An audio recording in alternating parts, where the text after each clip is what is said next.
Sekiranya tadi saya telah menerangkan falsafah secara umum yang boleh masuk dalam semua bidang pengajian falsafah.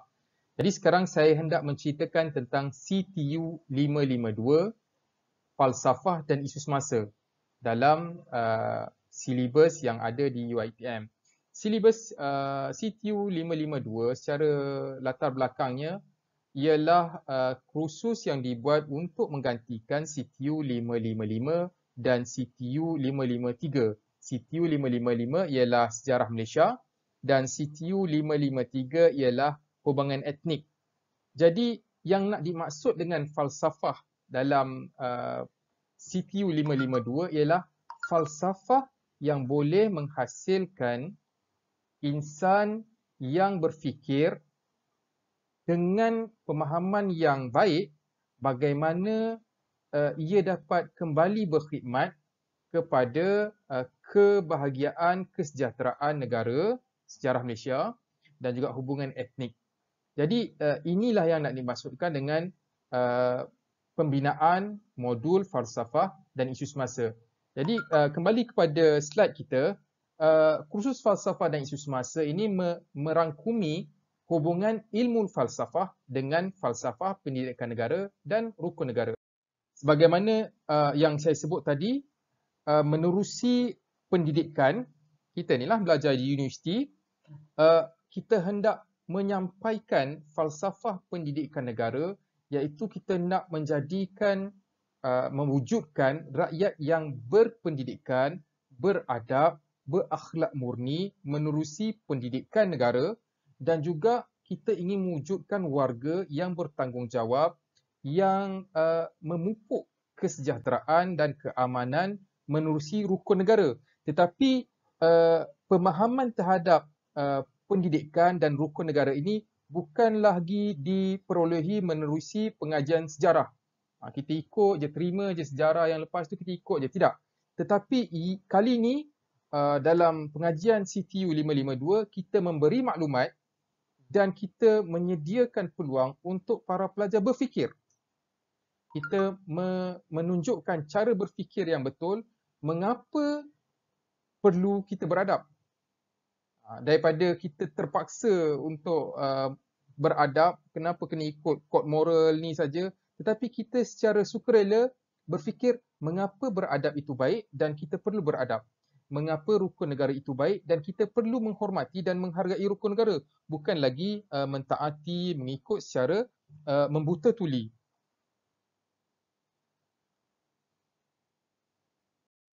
Jadi di sinilah sebagaimana ayat yang pertama, kursus ini merangkumi hubungan ilmu falsafah, ilmu berfikir dengan falsafah pendidikan negara dan juga rukun negara.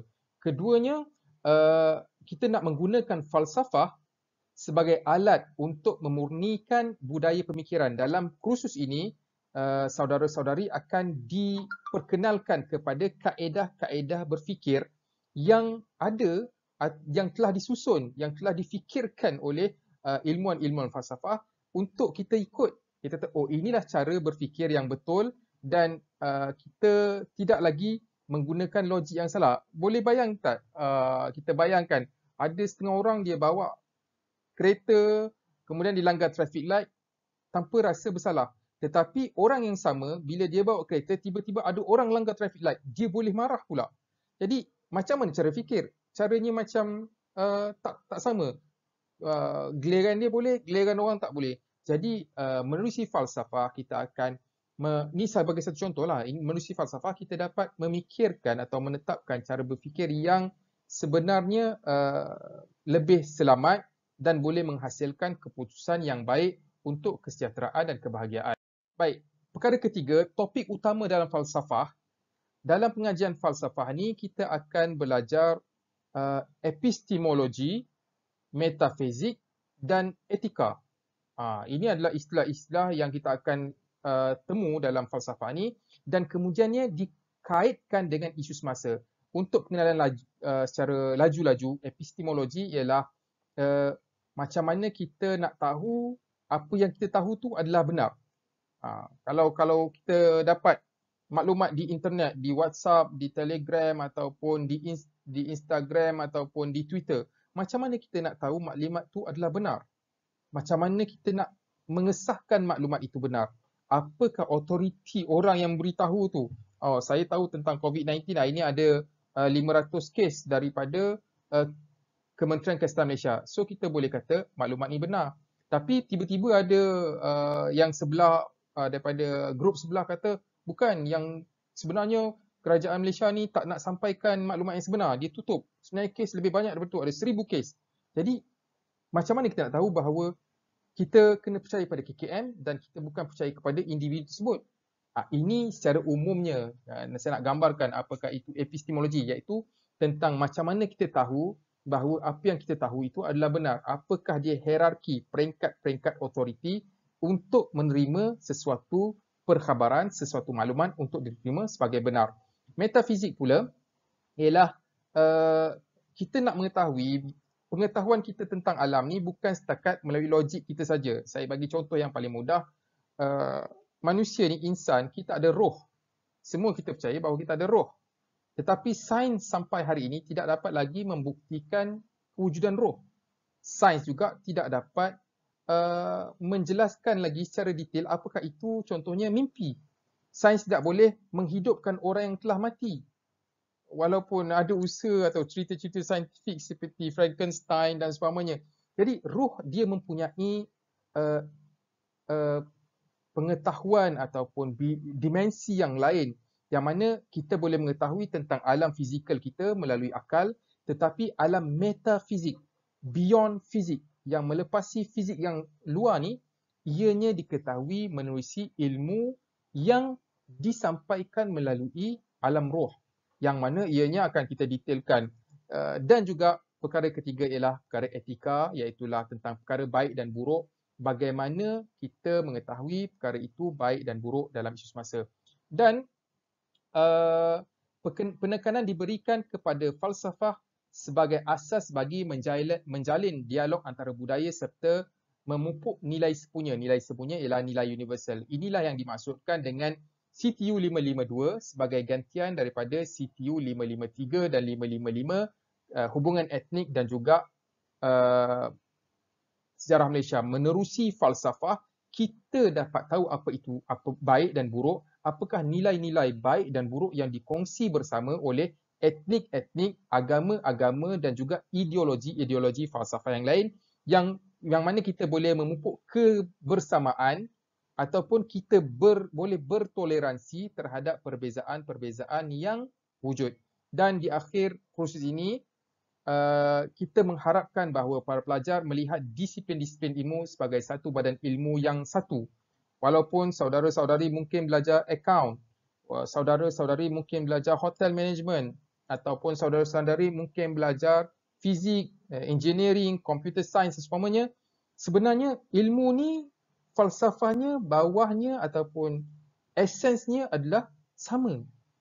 Esensnya ialah untuk membawa kebahagiaan dan juga manfaat kepada seluruh umat, dan juga ianya ingin membawa kepada kebaikan. Dan sebagai Muslim kita percaya bahawa ilmu ini adalah ilmu dari Tuhan yang dengannya kita boleh mendekatkan diri kepada Tuhan. Tidak lagi orang cakap, oh kalau nak masuk syurga, nak selamat di akhirat, kena belajar agama, kena hafal Quran, kena duduk di masjid. Tidak, sahaja bukan begitu saja, tetapi menerusi falsafah, menerusi disiplin-disiplin ilmu yang berbeza juga, kita masih lagi boleh sampai kepada kebahagiaan, kita boleh juga sampai kepada mendekatkan diri kepada Tuhan.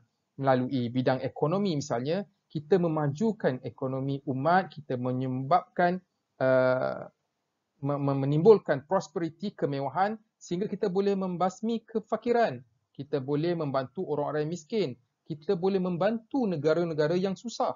Dan ini adalah kebahagiaan, ini adalah kesenangan, ini adalah kesejahteraan, yang mana ianya adalah perkara yang juga dituntut oleh Islam, disuruh oleh Allah Subhanahu Wa Taala untuk menimbulkan atau mewujudkan negara sebagaimana yang disebut oleh Al-Quran, baldatun tayyibatun wa rabbun ghafur, negeri yang baik, yang sejahtera, yang prosperous, dan Tuhan yang sangat meredai terhadap penghuni atau penduduk di negeri tersebut.